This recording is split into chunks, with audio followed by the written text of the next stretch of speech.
Right, hello and welcome, Wilderness Nomad or Chris. Been a long time since I've decided to make a video for YouTube. Probably a good couple of years. Yeah, been quite busy with work and life and everything else getting in the way. I have been out. I've been camping and wild camping and bushcrafting and all that kind of usual stuff. But I've decided not to make so many movies because I was just enjoying being out, and I find sometimes when you take video or make videos and movies and everything else, you're more focused on that and actually enjoying the experience of being out and about and practicing the skills that you want to practice when you're out. I'm bringing my kids out a lot as well. I've been putting some bits on Instagram of our little adventures. But I've decided that this weekend, June 22nd, 23rd, that I'm going to go out to Hoo Ness Fort on the River Medway. Again, I did a video a few years back when I went out with my sister and my stepdad for like an impromptu camp out, but I've decided I enjoyed it that much, enjoyed the experience.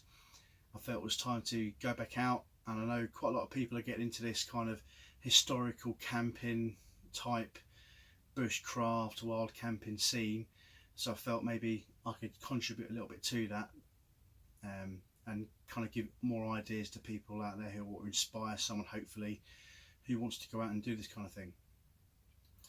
So it's just kind of like an introductory video, kind of reminding people I'm still about. I've got loads of movies like I could make, but I say I probably won't do them for now. I'm going to focus on the trip I'm going on. So I'm in the man cave.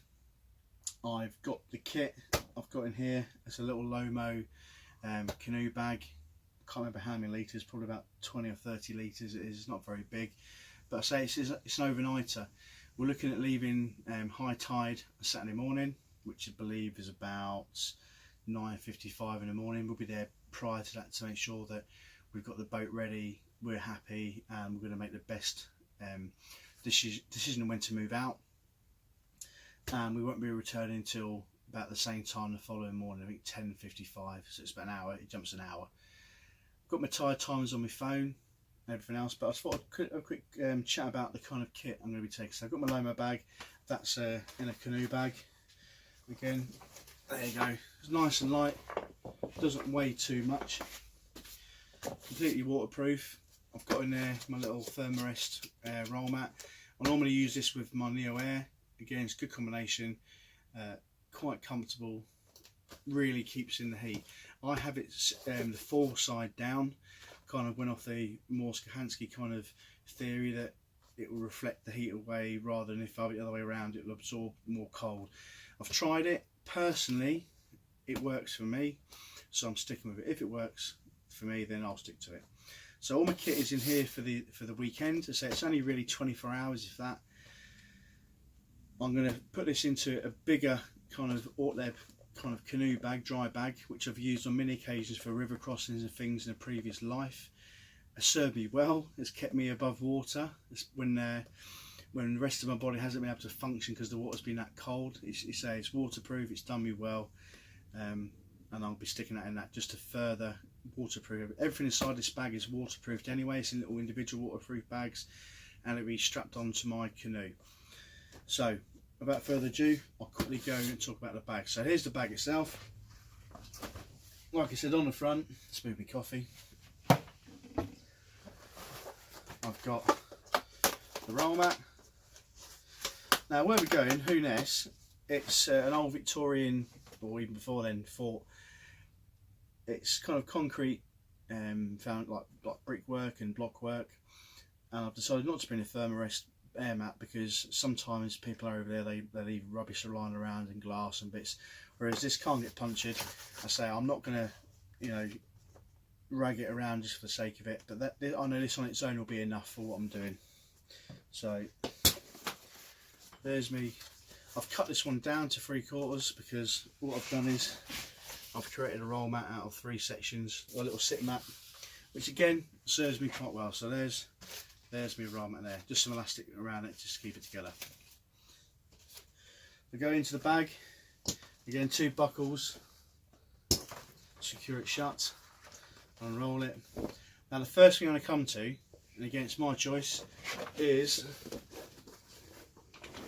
my dry kit. So this is a US Marine Corps seal line canoe bag. With this one, which is good, you've got like a little, you can see there, a little valve, one-way valve, so when you put your kit in there you can really squeeze it and the air comes out, doesn't go back in. All my dry kit, warm kit, my towel, just in case something happens on the way out there. It's only about 1 kilometre and a bit we're canoeing, not vast, but we're canoeing across an estuary. Now the tides there are quite strong, it's open, so the wind can pick up. Again, from experience, of it can get quite choppy out there, and I just want to make sure that belts and braces, all my kit is going to be dry. Whatever happens, wherever I end up, I can get dry and in some good kit when I arrive. So in here then, does it tell you how big this is? No. So it's big enough. It's probably about 25 litres or so, 30 litres. So just unpop that. It unfolds. What I like about this, you've got 2 nice little rubber stoppers. It kind of folds in one, over the other again, and then you just kind of keep rolling it and compressing it until you lock it in. So in here, the first thing I come to is my little towel. Alright, so again, it can be any towel, there's no preference. I just bought this one because it was cheap at the time. Not cheap, but you know, it was quite decent for the price. So again, nice towel, quick drying, hygienic. I'll just tie it off when I get to the shore and it'll be dry in no time at all.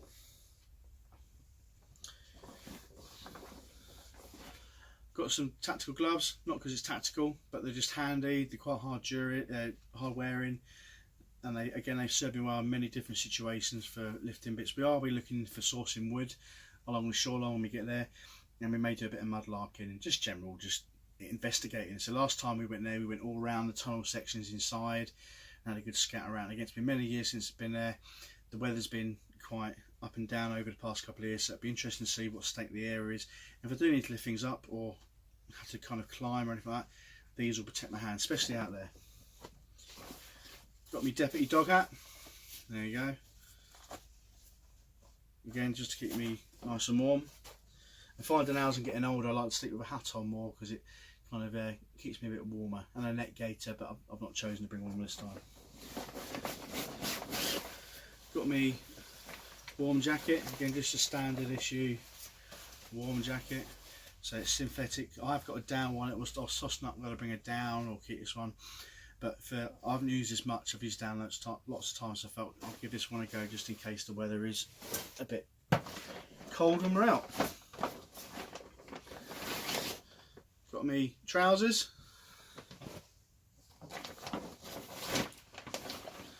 got a t-shirt, I've got like a mid layer, that's merino wool, so again I like wool, it's very good especially when wet, it keeps you dry. There you go, got me boxers.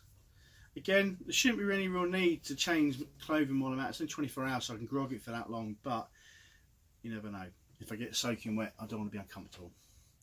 2 pairs of socks. With me, socks are critical, especially, and foot powder. I have to keep on top of my feet, I like to keep them dry, maintain, keep them from foot rot. It's very easy if you don't look after your feet for them to go downhill very quickly, especially in the kind of canoeing, waterborne stuff. So that's my dry kit. Next one is my med kit. Again, nothing special, just a bog standard kit. I'm trained on how to use all this kit. I've used it in real life situations, pen, Siloom, and the relevant stuff that I need. Again, who I'm going with again is first aid trained, medically trained, so between the pair of us that should be enough for anything we count. Anything more serious than that will be a case of just getting the bird in the sky and getting help. We will be having radios out of us as well. Loo roll, essential for me. Here's my cooking pot in a little self-made cosy. Again, all it is I've got fuel for a cooker. All it is, I got some meat delivered to my house a few years ago, and it came in all this kind of bubble wrap, like foil bubble wrap. I'll show you there, look.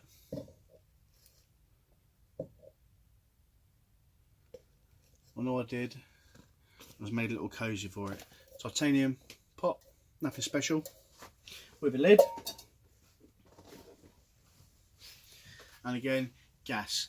We are looking at having a fire. I've got my wood burning stove in there with us, but if all else fails, I've got gas as a backup, just in case the weather changes and we just want an easy life. Single malt, imperative. That one's Bushmills, if anyone's interested. I like a good single malt. My little MSR. Little titanium cooker, again, served me well. Does the job.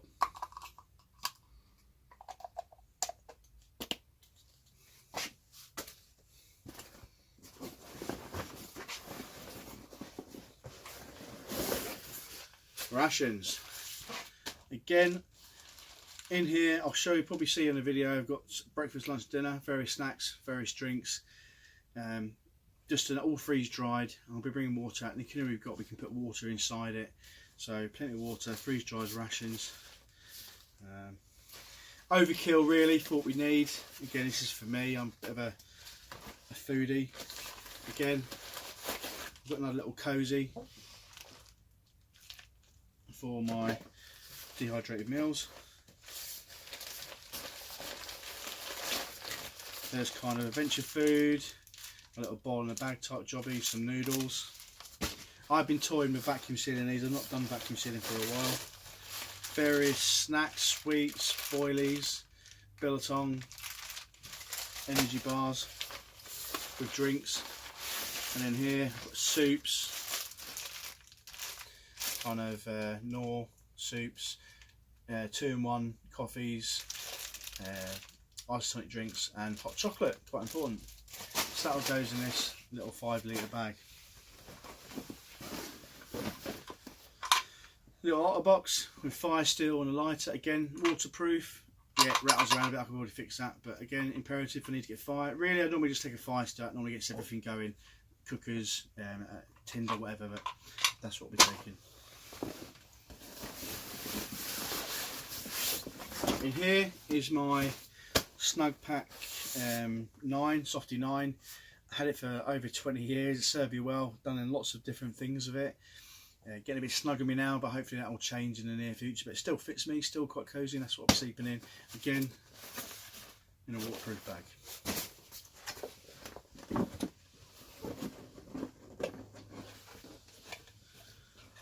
Little titanium spoon, knife, all prepped. Again, a little reflector on it just in case at night time I can't quite see. My old faithful mug. Again, that's been around the world.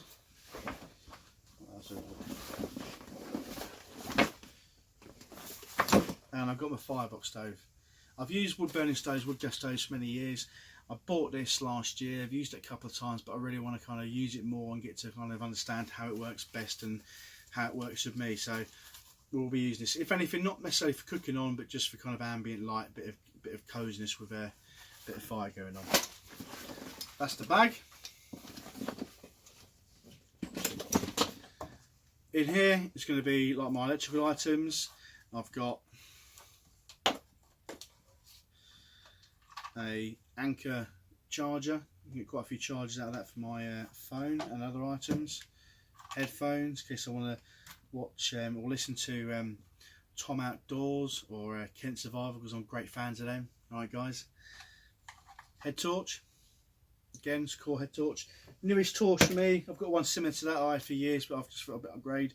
Spare battery. Midgies. I always carry spare batteries now, fully bombed up, ready to rock and roll, because I've been caught out before. I've been in a situation which was quite dire, should I say, and everything was failing on me. So I've learnt my lesson to always have backups. Spare batteries for my sat-nav, my little Garmin, and I've got some other spare batteries and headphones and other little bits and bobs in there that I'll be taking out with me, along with my GoPro and some other bits. So that'll all fit in here. Put it down there for now. Once all that's packed up, I say the canoe will be carrying water and other few little bits and bobs. I've got me life jacket of all the relevant safety gear in there, throw line, all the kind of bits. and then it will go into this big Ortlet bag, which will then get strapped onto the canoe.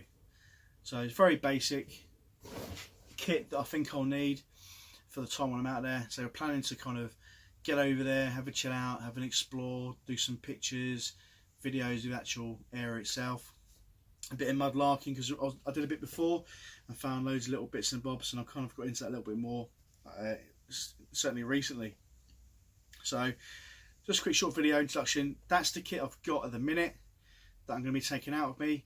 Again, I've not been canoeing, like touring canoeing, for a while, so again I'm kind of reminding myself of what works and what doesn't work. Try and error, guys, isn't it? You know how it is. So that's what works for me. Any questions, any comments, any feedback, please put it on there. I can take criticism as much as anyone else. Just don't be a knob about it. Alright. But yeah, that's what I'm taking. So what I'll do is I'll keep posting videos or updates on Instagram of what I'm going to be doing. I probably haven't got a following at all now because it's been many years, but I'm still going to do it. Stick them on Instagram, and I'm going to make a YouTube video of the actual whole event itself. Well, I hope you found this video useful, and like I said, any comments, any feedback, just fire them up. And again, every day's a school day, and I can always learn something new, and I do take advice. Well, all the best, and thanks for watching.